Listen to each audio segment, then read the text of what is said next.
आजाद भारत के इतिहास में आपने इस बात को देखा होगा, 60 वर्षों के इतिहास के बाद अगर हम देखें,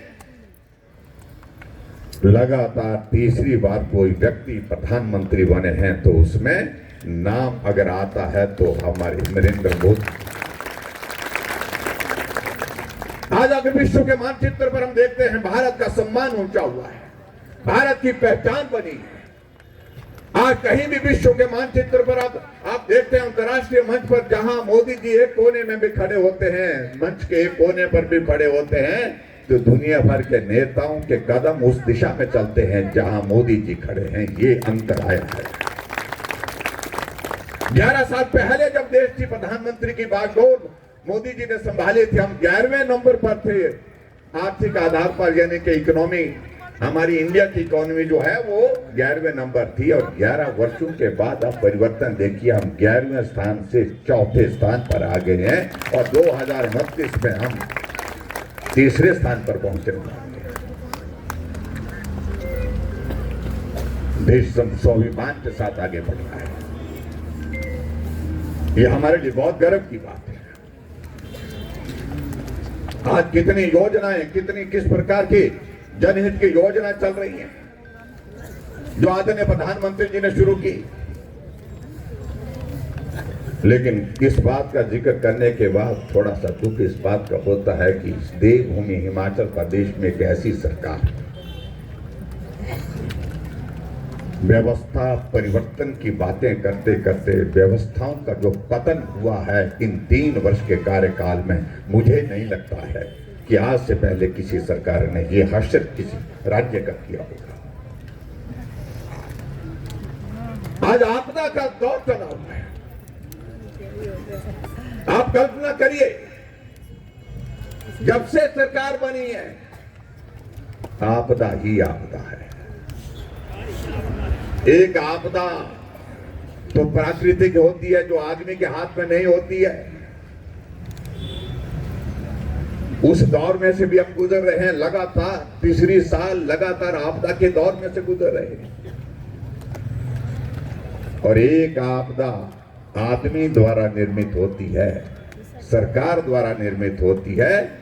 हम एक नहीं दो आपदाओं के दौर में से गुजर रहे हैं, प्राकृतिक आपदाओं के दौर से भी और उसके साथ सरकार द्वारा और सरकार के मुख्यमंत्री सुखविंदर सिंह सुक्खू जी द्वारा निर्मित जो है आपदा के दौर में से गुजर रहा है।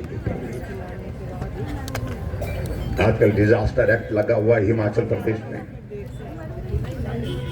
और मुख्यमंत्री जी कहते हैं कि डिजास्टर एक्ट है, मेरे सामने प्राथमिकता है उन लोगों के लिए काम करने की जो जिनका घर चला गया, परिवार चला गया, जमीन चले गई।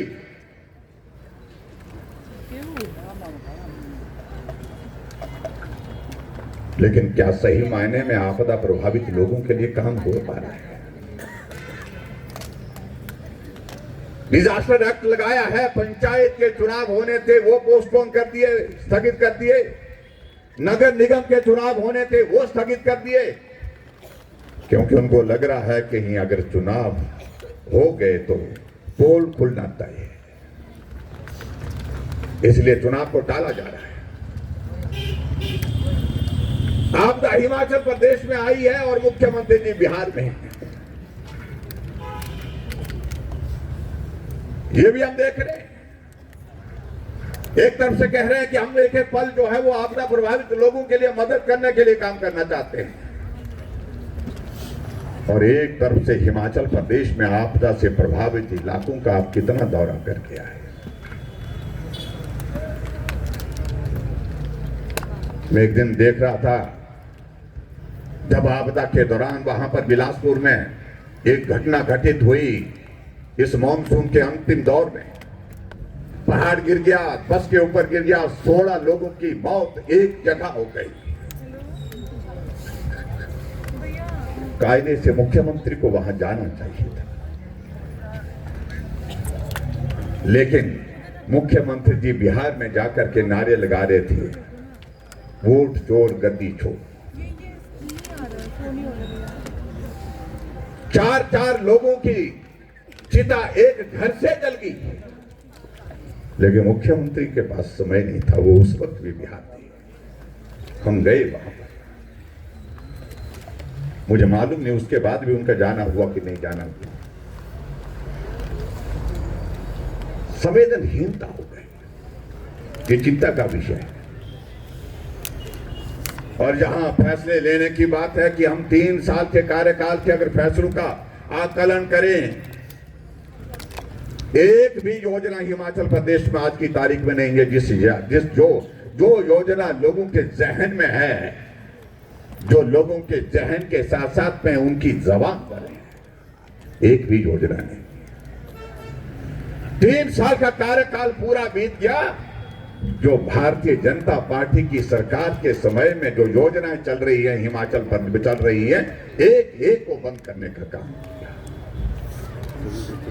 हम 3 साल से सत्ता में नहीं है, लेकिन गरीब आदमी हमको फोन करता है कि हिमकेयर का पैसा नहीं मिल रहा है। हमसे सत्ता में से बाहर हैं, लेकिन एक सहारा योजना का जो लाभार्थी था जिसको हमने बिस्तर पर पड़े हुए देखा, हमने उसको मदद करने का रास्ता निकाला। 3,000 रुपये उसको हर महीने की पेंशन मिलती थी, उसके खाते में पैसा जाता था। उसका फोन आता है कि सहारा योजना का पैसा नहीं आ रहा है।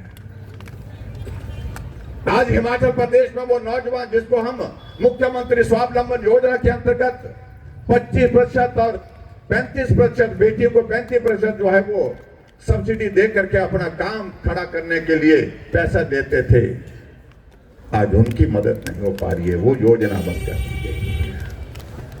आज हॉस्पिटल में इलाज करने का जो इंतजाम हमने किया था 5 लाख रुपए तक का, हिमकेयर की उस योजना का, हिमकेयर का पैसा नहीं मिल पा रहा है। आज उस बेबस बेटी, गरीब परिवार की जिसकी शादी के लिए हम शगुन का 31,000 रुपए, 51,000 रुपए उसके खाते में डालते थे शादी के दिन शगुन के रूप में, आज उस योजना को भी बंद कर दिया। हमने कहा कि मुख्यमंत्री जी आप हमारी योजनाओं से परहेज करते हैं, करिए, लेकिन एक जिक्र तो करिए, आपकी अपनी योजनाएं कौन कौन सी हैं, कितनी योजना है जिन योजनाओं का से आपने प्रदेश के लोगों की सेवा करने का जिम्मा लिया है। एक भी योजना कोई आदमी उठ करके बीच में से खड़ा होकर के नहीं बोल सकता है जिस योजना से हिमाचल प्रदेश में किसी गरीब की मदद की, एक भी योजना नहीं जिसका जिक्र जुबान पर हो। हम सत्ता से बाहर हैं, लेकिन जिक्र जुबान पर उन्हीं योजनाओं का हो रहा जो भारतीय जनता पार्टी की सरकार के समय में लगी थी। 60 साल से ऊपर सभी बुजुर्गों के लिए पेंशन का प्रावधान हमने किया था। और कल मैं सुन रहा था कि मुख्यमंत्री बिहार में प्रेस कॉन्फ्रेंस कर रहे थे, कह रहे थे कि जो हमने गारंटियां दी थी वो गारंटियां पूरी हो गई। बिहार वालों से अपील की कि यहां पर भी हम गारंटी जो दे रहे हैं उनको पूरा करेंगे, लेकिन हकीकत आपके सामने है कि क्या सच्चाई है, क्या हुआ उन गारंटियों का जो गारंटियां दी गई थी। जब विधानसभा के अंदर हमने कहा तो मुख्यमंत्री जी मुकर जाते हैं। एक तो मुख्यमंत्री जी की एक आदत है, सत्य से परहेज है, और सत्य तो उनके लिए वर्जित है, बोलना भी सुनना भी। और ये आपने देखा होगा इस बात को लेकर के विधानसभा के अंदर जब हमने प्रश्न किया गारंटी का, कहा कि हमने कौन सी गारंटी दी थी, हमने कब कहा था कि हम पूरा करेंगे। हमने वही कागज गारंटी पत्र विधानसभा के अध्यक्ष के सामने रख दिया, और विधानसभा के अध्यक्ष ने जब पढ़ा कि आपने गारंटी दी है, कहा था कैबिनेट की पहली बैठक में 1500 रुपए 18 से 60 साल की महिलाओं को दे देंगे। कैबिनेट की पहली बैठक में 1 लाख नौकरियां निकाली जाएंगी, 5 साल में 5 लाख नौकरियां दी जाएंगी।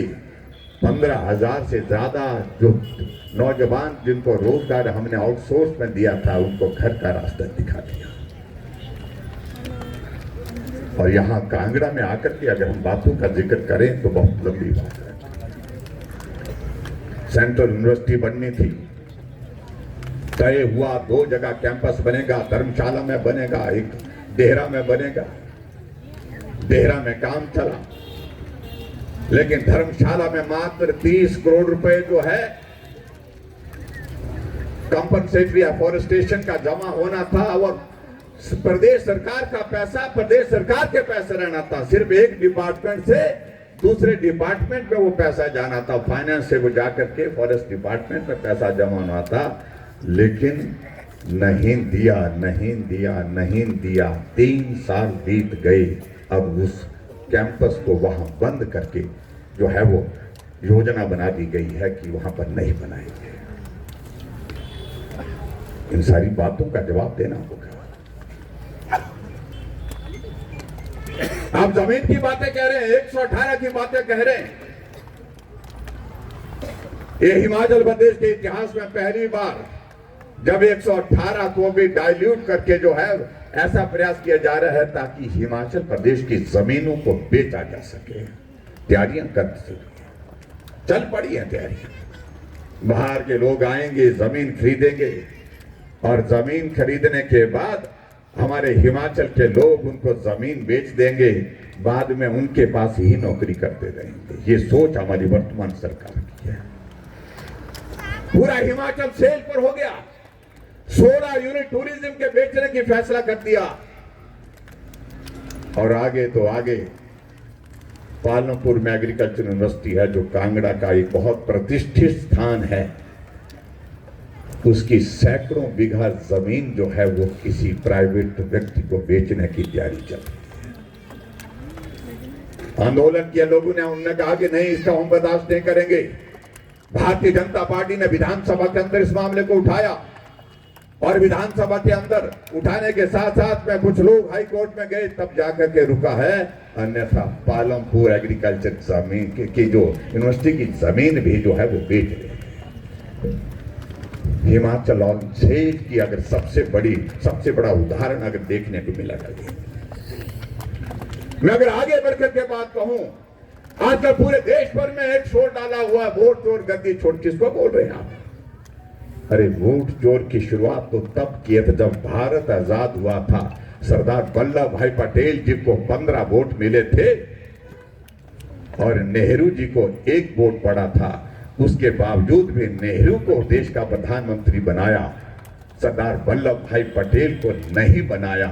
इससे वोट चोर का इससे बड़ा उदाहरण मुझे नहीं लगता है कि देश के अंदर कोई दूसरा देखने को मिले। भारत रत्न डॉक्टर भीमराव अंबेडकर जी को हराने के लिए नेहरू जी ने जो है वो 74,000 वोट रद्द कर दिए, क्योंकि वो उनके सामने चुनौती थी। अनुसूचित जाति से संबंध रखने वाला भारत रत्न डॉक्टर भीमराव अंबेडकर जिन्होंने भारत को संविधान दिया, उनके जब उन्हें लोकसभा का चुनाव लड़ा 74,000 वोट उनके जो है वो नहीं गिने गए। वोट चोर की इससे बड़ी दूसरी मिसाल और देखने को नहीं मिलेगी। और तो और आगे बढ़कर के अगर हम जाएं, अभी हाल ही में कुछ उपचुनाव हुए हिमाचल प्रदेश में और एक चुनाव यहाँ पर कांगड़ा के देहरा में भी हुआ, जहां आपने देखा होगा कि मुख्यमंत्री जी की धर्मपत्नी हमारी भाभी जी चुनाव लड़ रही है। हमारा उनके प्रति पूरा सम्मान है, लेकिन किस तरह से वहां की वोटों की चोरी की गई, महिला मंडलों के खाते में बैंक से पैसे डाले गए, कोऑपरेटिव बैंक के अकाउंट से पैसे डाले गए और पैसे डाल करके 33 लाख रुपए, शायद 65 या 66 महिला मंडलों को जो है वो पैसे दिए गए। अब हाई कोर्ट ने नोटिस दिया है पिछले का। मैं उन सारी चीजों में ज्यादा नहीं कहना चाह रहा, लेकिन क्या ये सच्चाई नहीं है? अगर हिमाचल प्रदेश में अगर वोट चोर का सबसे बड़ा उदाहरण अगर है तो ये मुझे लगता है कि इससे बड़ा उदाहरण नहीं। और खास तौर से अभी इस बात को लेकर के हाईकोर्ट का एक फैसला जो आया है, सब लोग चिंतित है उस सारे बात में। हाईकोर्ट के उस फैसले पर कोई टिप्पणी नहीं कर रहा।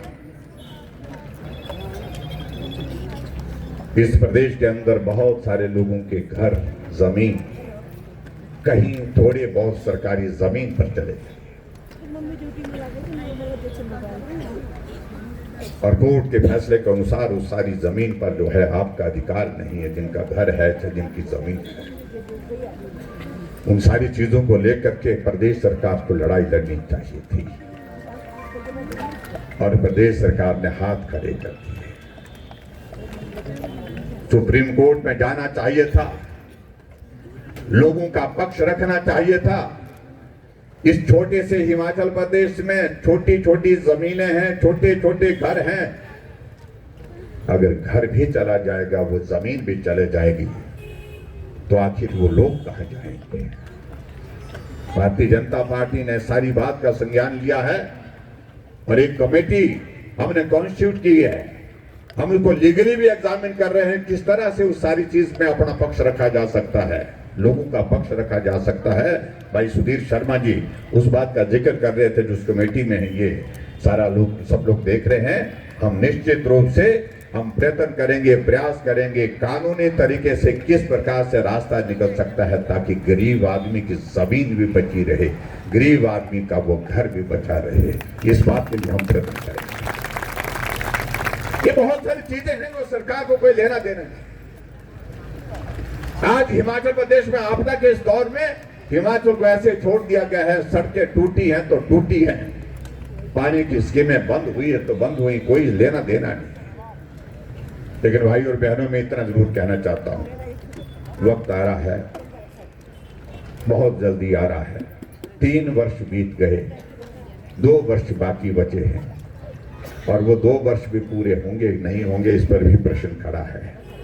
उस पार्टी का मैं जिक्र कर रहा हूं जिस पार्टी में 15 महीने से अभी पार्टी का अध्यक्ष नहीं बन पाया है। हर रोज खबर आती है, आज ये आगे हो गया, आज वो आगे हो गया, आज ये पीछे हो गया, आज नया नाम शामिल कर दिया। मुझे नहीं मालूम वो उनकी पार्टी का मामला है। और मुख्यमंत्री जी कहते रहते हैं कि भारतीय जनता पार्टी में ऐसा है वैसा है, हमारे यहाँ ना ऐसा है ना वैसा है, हम एकजुट हैं, नरेंद्र मोदी जी हमारे नेता हैं और मजबूती के साथ उनके साथ खड़े हैं। लेकिन आपके यहाँ क्या है? आपके यहाँ तो कांग्रेस का 2 साल का जश्न बिलासपुर में होता है। कांग्रेस पार्टी की अध्यक्षा को मंच पर से बोलने से रोक दिया गया, कहा कि काफी हो गया, बैठ जाइए। शिमला में विक्रमादित्य और सुखू जी के नारे लगे, कांग्रेस भवन में किस प्रकार से हाथापाई हो गई, हमीरपुर में हाथापाई हो गई, बिलासपुर में हाथापाई हो गई। ऐसी बहुत सारी चीजें, हम जिन बातों का जिक्र करेंगे तो बहुत लंबा जाएगा।